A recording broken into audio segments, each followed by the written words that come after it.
I'm here with General Spalding, who's just written a book, Stealth War, How China Took Over While America's Elite Slept. General, it's a pleasure to be here with you today. Great to be here.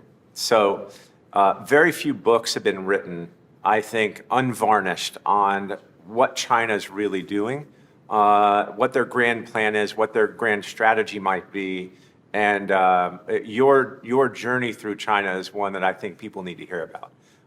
And that starts with the embrace and the hope and the beauty of the people of China all the way back to, I guess, 2002, with you taking Mandarin, learning Mandarin, and basically embedding yourself into China. And then over time, your view of that country and their leadership has changed. So I'd love for you to walk our audience through your time in China. Now, first of all, I'll give the audience a little background. You're an Air Force general. You were a B-2 pilot, I guess are a B-2 pilot, and became the U.S. DoD attaché to China in Shanghai. And tell us about, just walk us through a little bit of your journey into China, taking their language, being immersive, and then when did you start to understand what China's grand strategy really was?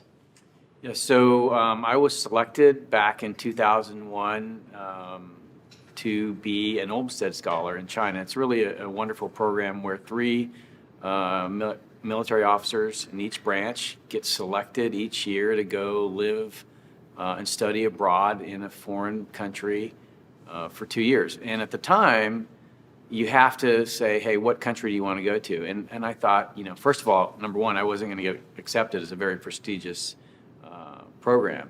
But number two, what country would I pick?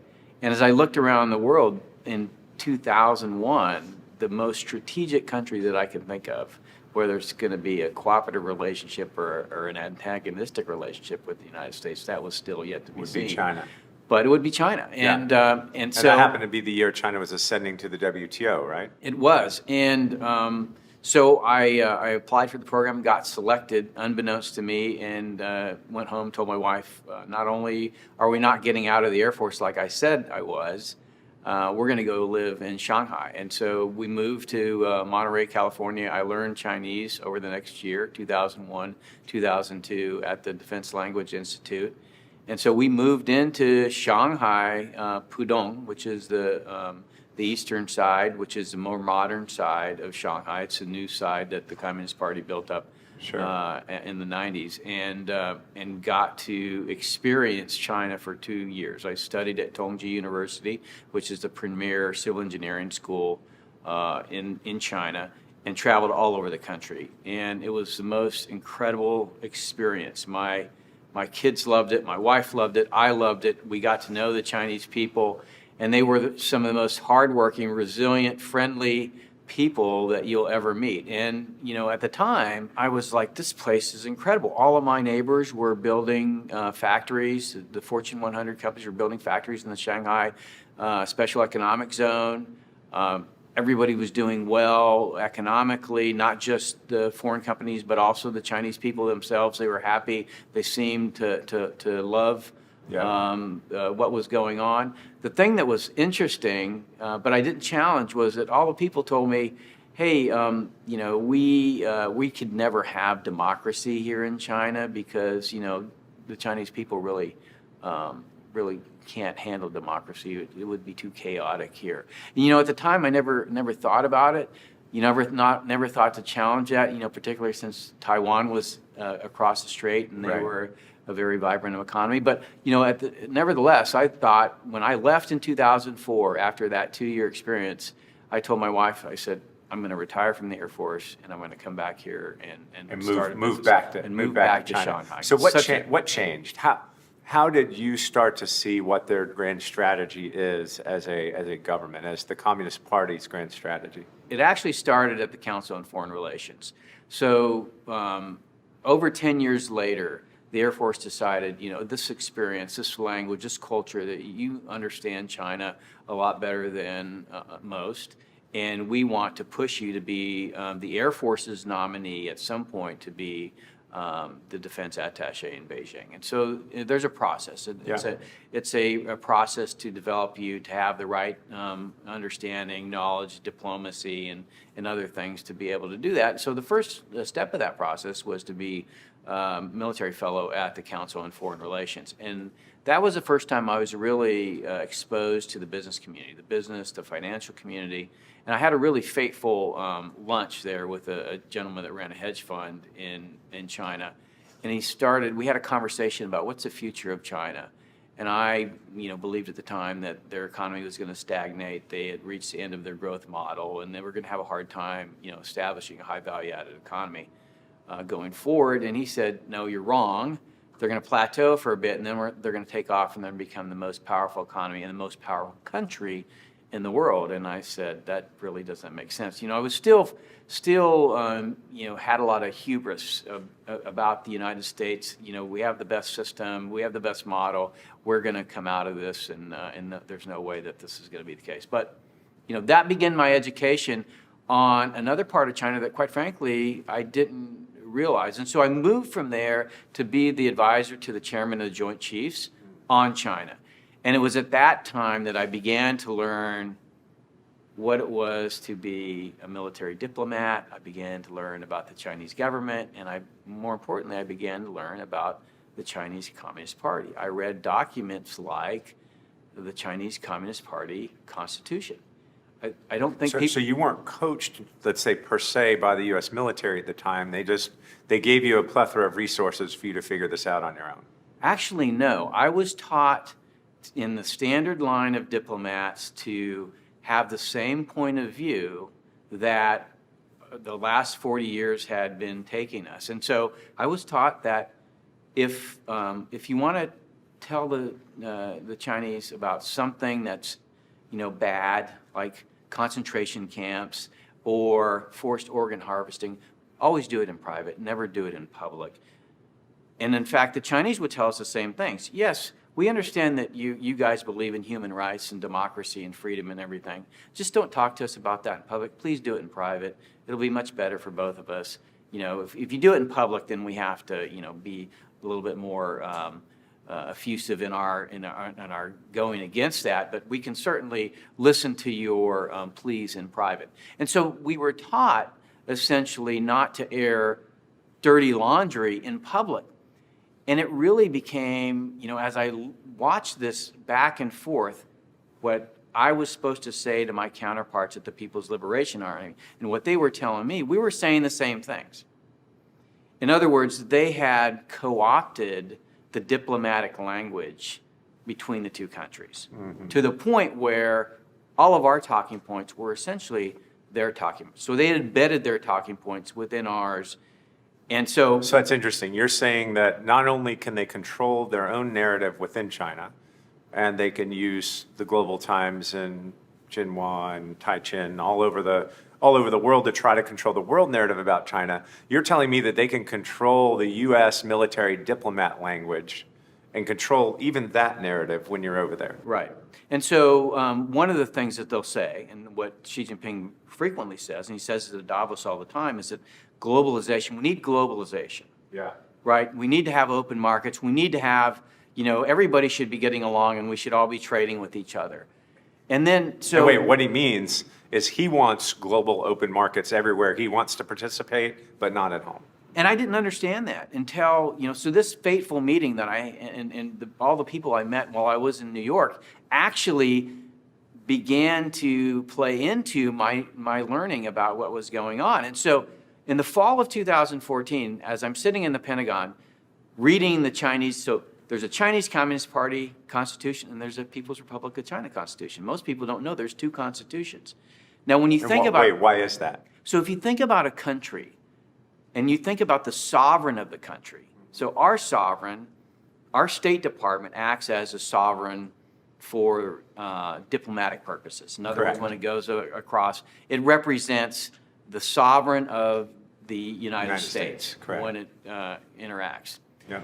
When you talk to the MFA, or when I, and what's the MFA? The Ministry of Foreign Affairs in China, or when you talk to the People's Liberation Army, which is like the Department of Defense in China, you're not interfacing at the government level. You're not interfacing with the sovereign. Now, in the case of the People's Liberation Army, they are actually not a member of the government per se. They are the armed party or armed component of the Chinese Communist Party. And so when you think about a sovereign, what do? They control money, right? They control the police force, and they control the borders. military. Yeah, right? and the borders, So essentially, all of those components are completely controlled by the Chinese Communist Party, as is everything else. And so when you go across and you meet with Xi Jinping as the president, in reality, the component where he says decides what happens in the country is actually as the chairman of the Chinese Communist Party. Correct. Right? So he's really the chairman. And so when you interface, when our State Department, when Pompeo meets with the Minister of Foreign Affairs, he's not meeting with the sovereign. Right? You only meet with the sovereign if you go to the Chinese Communist Party headquarters, or some privileged people have been able to go to Zhongnanhai, but of course that's only if you're a special friend to the Chinese Communist Party. And so haven't you been there? I have actually been to the Chinese Communist Party headquarters once, and I was taken there by Michael Pillsbury. So I'm probably the only defense attaché that's ever stepped foot in the Chinese Communist Party headquarters. And what went on in that meeting? This is kind of not really a non sequitur, but I'm very interested in anecdotal evidence. So what I found out in that meeting, I was actually quite surprised. The Chinese Communist Party, since the fall of the Berlin Wall and the end of the Cold War, they realized that, hey, Chinese or communist parties are going away. They used to interface on an international basis, on a bilateral basis with communist parties all over the place, particularly when the Soviet Union still existed. Right. Now that all the communist parties are going away, who are they interfacing with? Well, I was surprised to know that our Democratic Party and our Republican Party were going over on junkets to meet with the Chinese Communist Party in the Chinese Communist Party headquarters. So that's one of the things that I learned. I was actually quite shocked about that. So you saw congressmen and senators on Chinese cultural exchanges being invited into the Chinese Communist Party. Well, I didn't see them, but that's what they said. Yes, we're doing outreach with your Republican Party. They come over and meet with us, and we're doing outreach with your Democratic Party. They come over and meet. I was actually quite shocked. I did not know that kind of behavior was taking place. Sure. But what I was getting in addition to getting trained as a military diplomat, I was also had another education going on. I was reading these documents, the documents of the Chinese Communist Party, and understanding what actually was going on. And so I started to realize that, in essence, if you look at the way the Communist Party works, it is about controlling the narrative.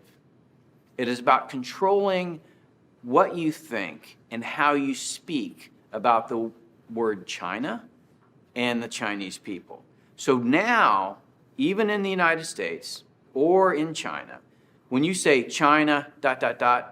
what comes after that is a Chinese Communist Party talking point.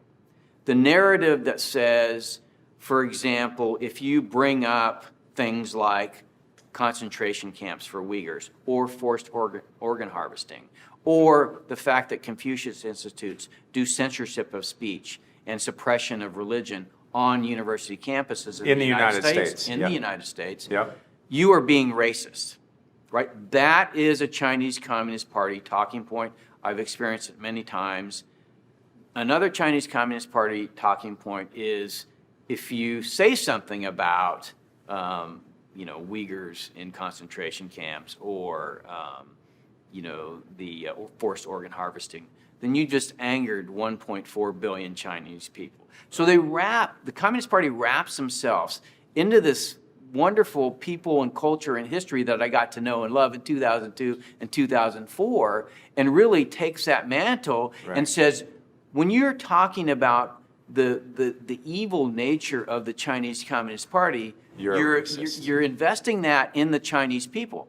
And it's actually quite effective because it shields the Chinese Communist Party from scrutiny, because people really can't accept that 1.4 billion people would be that evil to want to have forced organ harvesting. Right. And in fact, what I began to tell my People's Liberation Army counterparts is, look, most people in China don't care what you're saying. Stop saying, I've angered 1.4 billion Chinese.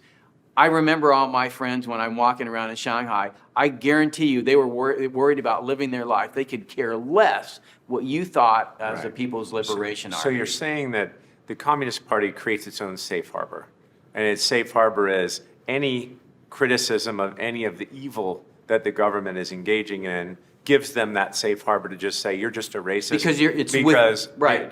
Don't worry about what we're doing over here, you're just a racist, right? That's typical, call it sociopathological behavior. Yeah, because they're burying themselves inside the Chinese people. So because they hijacked China and the Chinese people, only they get to speak for China and the Chinese people. The Chinese people don't get to speak for themselves. I want to go to somewhere that you and I have talked about before, because I think the listeners are going to find this to be fascinating. But you've told me something that I actually can't believe happened behind the scenes. And so you've been in the U.S. Embassy in Beijing and in Shanghai, and when you meet with the Chinese counterparts, whether they're PLA or whether they're embassy staff, you told me something that I still can't believe. What did they tell you? What did they say to you about U.S.-China competition when you would meet with them behind closed doors? Well, what they'll say to you is that... Again, in private. In private. What they'll say to you is, it's our time. You know, for 5,000 years, we ruled the world. We had a bad 100 years. Most of it because of your fault. Because you were... Their century of humiliation. The century of humiliation. Yeah. But we're back, and we are going to be on top. And you are going to be responding to us, not you meaning the United States. And you said they said we're going to clean you out. We're going to dominate you. We're basically going to dominate. The Chinese are telling the United States that they are going to dominate us. And this is behind closed doors in the U.S. Embassy or the Chinese embassies. And this is pervasive around not just within diplomatic circles. It's also in financial and corporate circles. In private, they'll say, look, you better figure out who is going to be running this world and put yourself on the right side of that if you want to be profitable. And I've had, very wealthy billionaires in this country tell me democracy's dead. China has a far better model. And if we want to be on the right side of history, not only do we need to adopt that model, but we need to get on their side. That's fascinating to me. So China is so good at using our own greed against us. And you say these billionaires are telling you democracy's dead, we need to adopt their model. Those are the billionaires that China's given special access to. Right. And made them wealthier to become evangelical about the Chinese system with a complete disregard for U.S. national security. So there's the idea of finance and the super billionaires and the people that run these companies that have big businesses in China and can't wait for more shekels to be invested over there. And then there's the national security apparatus here that realizes that China is our biggest competition. And in fact, they're one of our, quote, hard targets in our defense intelligence analysis. And so there's this huge gap between, call it gap in perceptions of the billionaires that have special access and our national security apparatus. And so one of the things, if we go back to, let's go unpack a few things you said real quick first. Our audience, I'd imagine, has heard something about the Uyghurs and the concentration camps in Xinjiang up in the Northwest. But let's get into more about what's happening. So I recently read the UK had a tribunal. And the tribunal was presided over by the QC that handled Slobodan Milosevic's war crimes trial. So they interviewed hundreds of witnesses that had escaped from Xinjiang, that had been released from Xinjiang, and even doctors that were part of the live organ harvesting program there.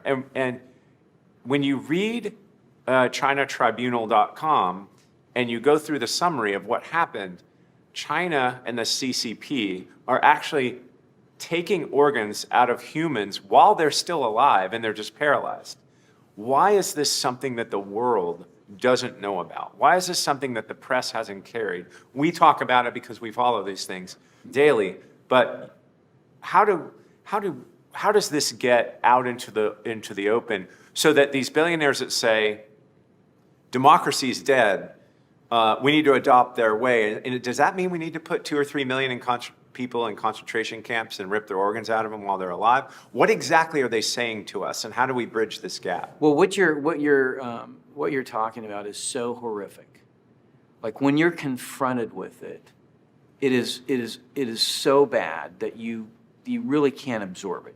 And particularly, remember, as I said, that they've taken the words China and the Chinese people, and you say, a people couldn't be like this. But organizations, regimes can't. We know the Nazi regime, we know the Stalin regime, and now we know the Chinese Communist Party regime. Even Mao, killed tens of millions of people. Tens of millions of people, yeah. So you hear it for the first time, and you're like, it has to be. It can't be true. It can't be true. It cannot be true. When you read the horror that these people are going through, it can't be true. And yet, we have one country to date that has banned traveling to China to do a transplant. To get an organ. To get an organ. And who is that? And that is Israel. And the reason Israel banned it is because a heart surgeon, who happened to also be the head of the Organ Transplant Association within Israel Yes. at the time, heard from his patient that he was going next month to get a heart transplant. He was making an appointment to get a heart transplant. He had made an appointment. Right, but it was a month out. It was a month out. Right, so normally, if you're on the heart transplant waiting list, you get a call and you have to fly somewhere within 12 hours to get a heart transplant. And you have to be in a China, certain you can make location. an appointment to get a You heart can get an transplant. appointment. And so the heart surgeon said, "What do you mean you've made an appointment?" And so he began to investigate. And what he found was the Chinese Communist Party in their People's Liberation Army hospitals were essentially taking the Falun Gong, and in some cases, and the Uyghurs, and in some case, dissident Christians. It all depends on if you're matched. The reason that they know that this is going on, because some people leave that, and they say, "Hey, my DNA was checked, and they did an ultrasound on me." Right. Right. So when China brings in what they call prisoners of conscience, Right. which are various religious groups and dissident groups, Right. they tissue type them, they blood test them, Yes. and they ultrasound them. They ultrasound them. And they do it with every prisoner. So Every they have a prisoner. buffet line of organs Right. to choose from. And so what the heart surgeon found out is that this was going on. So he also happened to be, a survivor. He came from survivors of the Holocaust. And he clearly recognized the same kind of conditions that existed under the Nazis with going on within the Chinese Communist Party. Yeah, and I think it goes to show you that there's no morals invested or human dignity or human rights invested in the Chinese Communist Party. It is really about as evil an organization, not because the Chinese people are evil, but because it seeks only power and control. And essentially, these are the things that, so he got Israel to say, we're going to ban this. So now you can't go from Israel to get an organ transplant, but you can go from anywhere else. So to be clear, if you're in the U.S. or Europe and you want to make an appointment to go get an organ transplant in China, you can do it. You figure out who to call. You just call them up, make an appointment. Right. And it's go going to cost you some money, a lot of money. Yeah. This, by the way, the interesting thing about how Deng Xiaoping morphed communism in order to unlock the potential that China's experience was really to tie the human profit motive to the Communist Party's national interest. And so that's a very powerful formula for development and economic growth and social development. And it's what this, we have owned the patent on that. We had owned the patent on that. What they did is say, okay, we're going to, in a very narrow area, we're going to allow you to get rich. But in all these other areas, we're going to dictate what it is. The Communist Party is going to dictate. You're right. I would say, more importantly, we'll choose the people that we want to make rich. And they'll become evangelists and, more importantly, lobbyists for the Chinese way, the CCP way of life and business in the U.S. So some of China's top lobbyists are U.S. billionaires. Right.